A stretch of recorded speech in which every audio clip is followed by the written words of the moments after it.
Hey everybody, I've got myself a nice little cool LiTime battery box.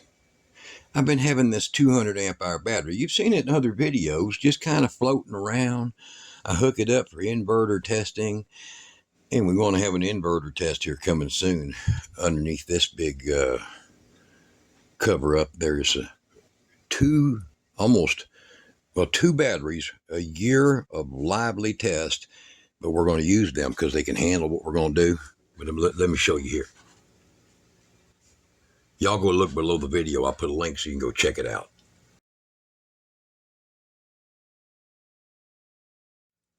This is the MWXNE 4,000 watt.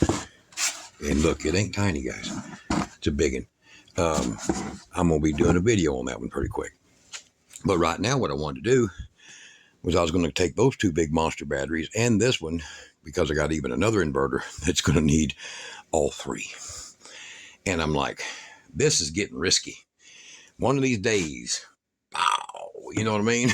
Or this one here, touching something, it's just getting risky. So I picked me up one of these boxes. I'll put a link below the video for where you can get these. They actually come with a whole lot of cool features that I'll be using. So they got some little plugs on them. See this? So, I mean, they're perfect for like camping and things like that. Okay. And little USBs and all that jazz on them. Little switch up top. See it right there? Okay. And little meter. Look at voltage meter. This battery, the way I had it designed with the BMS sitting over here, it wasn't going to work. So I grabbed me some of them big monster zippy ties, and I zippy tied that thing in there nice and secure, and now she is solid. Oops. Inverter trying to escape. Okay. All right. So what I've done is I got me one of the little boxes, and I got me some of that high pro foam in the bottom. That's the thicker and heavy stuff. And we're going to drop the battery in there and get it changed out. Now, you're thinking, well, I see those little mousy terminals, look like little Mickey Mouse things on there, and they kind of are great for your boat, your little campsites, good for about 60 amps. I need something more powerful. So once again, below the video, I will link these suckers, because in my previous video, people were like, holy hell, you honest to God put them things into a Blue Eddy?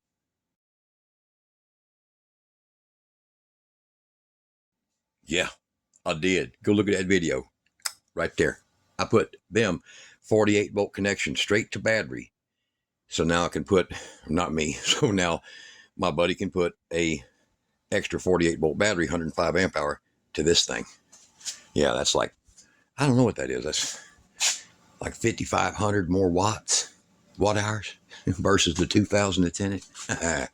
All right, so we're going to take that battery and put it in here. We're also going to remove these, and we're going to drill them out larger, taper bit style, and we're going to install these nice big pretty bulkhead fittings. Now that little plastic cap will come off, and there is a standard number 8 sitting there underneath it, and this thing is 250 amp. Look at that monster. Okay, which is more than what the BMS can provide, and that should always be your goal, because it could spike. That BMS can surge to 300, so you just want to make sure you kind of got that covered. Let's get this box that comes with these little 6-gaugers. But it's like, wow, man, I want to use them 6-gaugers. Oh, well, I will. So what I'm going to do is I want to put a high amperage DC terminals on it too. Hey, like that. These are good for 80 amps. So I'm going to put them suckers on there. So now what we're going to have is we're going to have a set of them that's going to be like here and here or somewhere like that, wherever it's handiest. Maybe here. I don't know. Handle won't hit them. And that way I can hook up a set of terminals to it and, Kira's little frying pan. Or that heater, that, I don't know, it's not sitting over here now. The Rode Pro 300 watt DC heater, because 200 amp hour, that's a lot of juice. And these cells approved, not only are they even good quality, to be pretty decent cells. Survivors from a shorted out BMS that was in the box with it, okay? So we're going to get this drilled out, and I'll show you exactly how we start mounting these parts, so stay tuned. All right, guys, you can see now I have got the first one already mounted in here, and it was just a simple stepper bit that I used, and I believe the measurement is about 5/8 of a hole there. or 3/4, sorry, 3/4 inch hole, and this mounts just fine. And it's not this you got to get, it's that collar right there, that insulated collar to get it mounted in there. So you'll see the difference between the two. When I say Mickey Mouse, I mean that sucker's Mickey Mouse. And so I'll go ahead and get this one pulled out. And there ain't much to them. I mean, there just isn't much to them. There's the bolts and the nut and the washers, and I'm going to save them because them are some nice, thick, I don't know, copperish, brassish looking, whatever. And that's what's there. That's it. It's 5/16 bolt and not much else. So what we're dealing with here is this is 3/8, and it's a lot heavier, and it's a lot better, a lot more clamping force than that thing could have provided. And the way that we're doing this is we're just going to take these cables. Now, these cables are going to get reused over there on those little 80 amp terminals somewhere else in here, depending on room. So I'm just going to take this over here and I'm going to hold it in and just give it. And since I already know that the full 3/4 blow through is the same size as what I'm working with. And of course, I did pick that bit for that purpose. And I'll take this rubber thing off because I'm going to use that as a template. And I'm taking a 1/8 inch bit to center my holes. So we'll hold that nice and square, and I'll get my hole centered. Check it again, make sure it's okay. Do the bottom ones. Oop. And then I want to enlarge to the next bit size to drill them out. That'll be this 3/16 bit.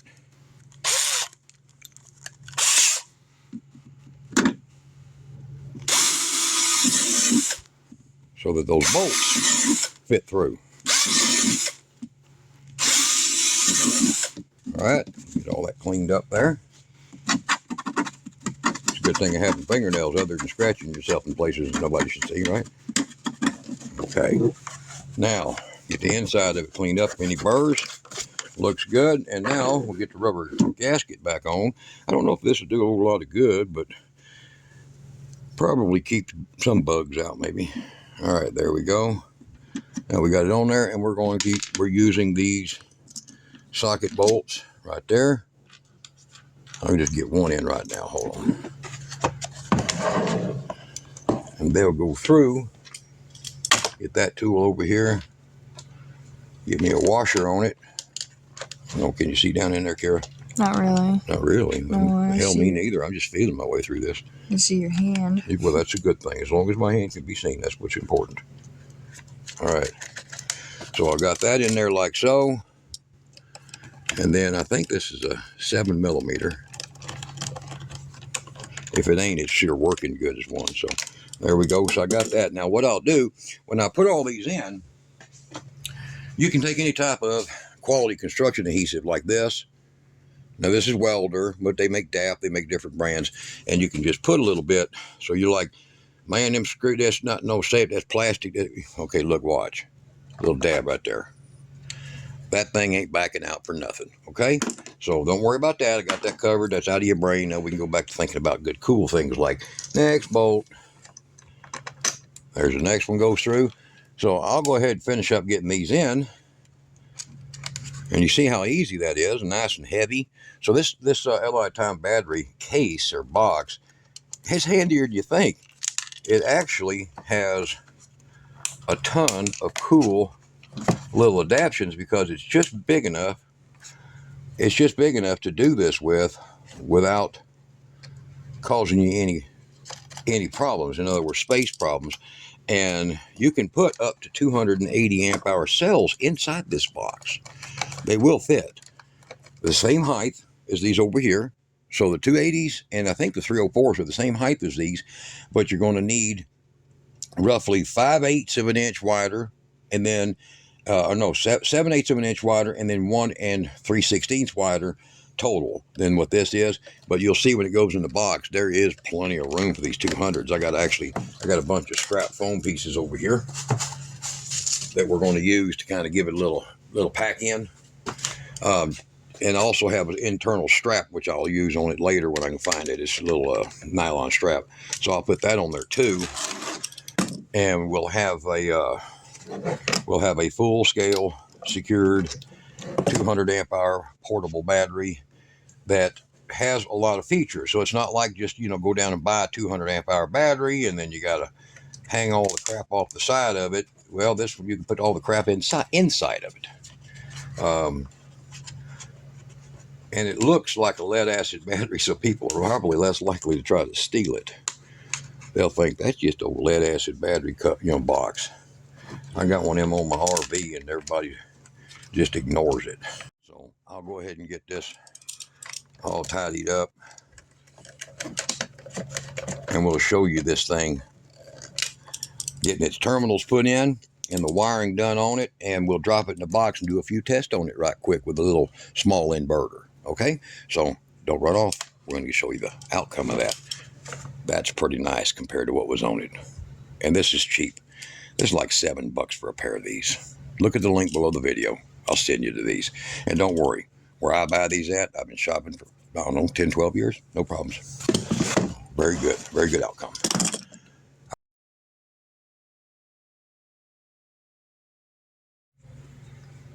All right, now I've got the negative side in with its battery cable, and I'm going to show you the steps I took for that. So I drilled myself around a 3/8 or 5/16 hole. Now, these things come apart, and here's all the pieces for them right here, okay? These are all the pieces that these little terminals are. They're a bolt, a little stainless steel bolt. Now, what you want to do is you want to take your knurl cap, that's what this is called, and you want to put you a washer on there, just like so. And you're going to take that down until it bottoms out, all the way down onto that threads. Now, you can feel it bottomed out. Then you're going to back that up, that nut right there up until it touches it good. And then you're going to take it and put it inside that. That's the isolator. Now, the isolator's got an indent inside of it, and that's for this part right here, you see, so that you can put it through other material like metal. Now, I recommend if you put this through metal, be sure you use a good adhesive so it don't ever get to shift and let it touch. But that's how it isolates it going through like sheet metal or something.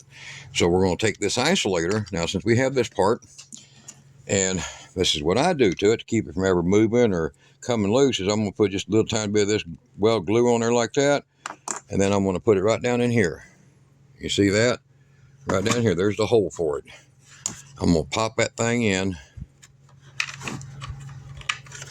the hole that I dug. Now there it is right there. That's the hole that I dug in there.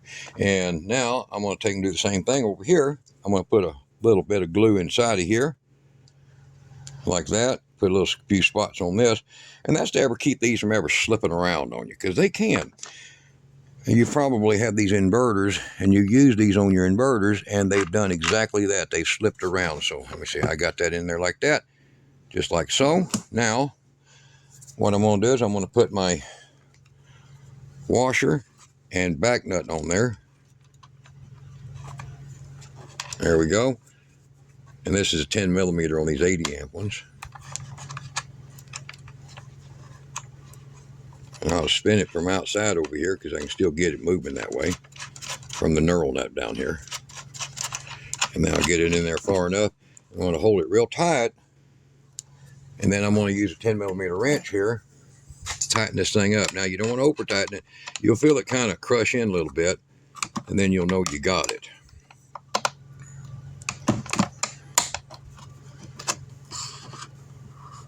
There we go. Kind of spun there a little bit. And get one more little eighth of a turn here if I can get it out of it. There we go. All right, so now that's in there. And then I'm going to take their highly prized supplied cable with it. I'm going to sneak this underneath because we're going to be connecting it over here. And yes, it's too long, but I can just fold it back. Ain't no worries here. I'm going to put that in there like that. And all these are going to require is that you just put the nut that comes with these on the end of that right there. I'm going to put that on there. Hard to do this without blocking the camera. All right, so I'll tighten that up. I'm going to push that wire down hard right there so it's out of the way of everything. And I'll just snug that up real nice and tight there. And now what we got is we have two terminals. A little snug because I tightened it. That we can use on both sides back here that are also directly connected to the battery like these. So when these are busy, you have these. And I can drop 2 terminals off of that to something that pulls up to 80 amps without any fear whatsoever, because even though this is 6 gauge, it is 6 gauge silicone wire, and it's good for 100 amps. Not constant, but it's good for 100 amps. Constant 75. So that will just go in here like that, and I'll just take it and do a double back down in here, and then connect that up over here when I put my mains in for my battery, which is these right over here. So next, we're going to take a quick pause. Oh yeah, there's my wiring inside, my internal wiring. We'll take a quick pause, and I'll drop this battery inside there. All right, guys, now I got my terminals all connected up. I've got my 6 gauge going to the rear terminals, my 1/0 going to the front terminals, and this is equal to 1/0 also going to the front terminals. Get a little bit of a close-up. See if you can get up in there. Okay, and I've got the wires laid out to where they'll drop and tuck on both sides over here, and we've already done a trial and error, and it fits great. So this thing here has these nice cool latches on it. You see that? They latch, and then it has a safety strap that's also on it. You need to go below the video, and you're going to find the link to this. This is what this looks like, this little package here. And these terminals are easy as hell to install. They don't take much. You've seen how I did that second one. It's minutes away. It don't take no time at all. And you can build a box like this. Now, you can also... It's made for lead acid like this one, but you can also put a standard battery in it, like a 140 or a 100 amp hour, and that way you keep that battery out of the sun for one, but you also are able to put it in here where it's a little bit more protected and hook it up to different terminals and have different functions in it. So let me get this thing here closed down. It just tucks closed. And then I will put the latches on it. Get the strap on. Don't forget to have your strap on, hon. That's important in life. If you don't have your strap on, you're a lonely person. If you don't have your strap on, your battery can get loose or something like that. All right, there we go. Now, so we'll have that like that. And isn't that a pretty little setup? This is a LiTime battery box. A little more advanced than most of the battery boxes you get for like 60 or 50 or whatever. They have a lot more features in it. So like, look over here. I'll show you this. This is just a simple little compressor, but it's very convenient that you can take it and plug it in. Very nice. Not too difficult to deal with. A very strong handle. There is metal support all inside of here underneath this handle. So it's very strong, and that's kind of cool. I like that. I'm not a big fan of battery boxes, but that battery was a desperate pain in my butt, and this was the solution for it. And this was cheap. They give you a 20% off when I bought this, and it was well worth doing. So now I can take that, I can hook this up with that set of batteries over there when I'm going to run something much bigger. And that way I have 600 amps capacity that can come out and just, fire up any inverter. So that battery was okay until the crowbar incident. Yeah, well, it was a flat bar. It was a flat bar. Yeah. It was a flat bar. You'll notice here. You know what? Let's show them, because they're going to think like, oh, bullshit. See that chunk missing? Yeah. All right, now you know. Right there. Dad buffed it out to get the scorch off of it. All right, so now we're going to take this and we're going to make sure this one's off. And I'm going to take my little resistor so that I can charge this inverter up, and we'll show you a little inverter power here. All right. There we go. And we'll fire that inverter up. We'll put us a little power meter on there, so you can see how good and functional this whole thing is with this battery. I mean, it's just really cool to be able to do this. And then look, we're 114, remember 115. So this is about 117 actual output, which is very good for these. And then there we go.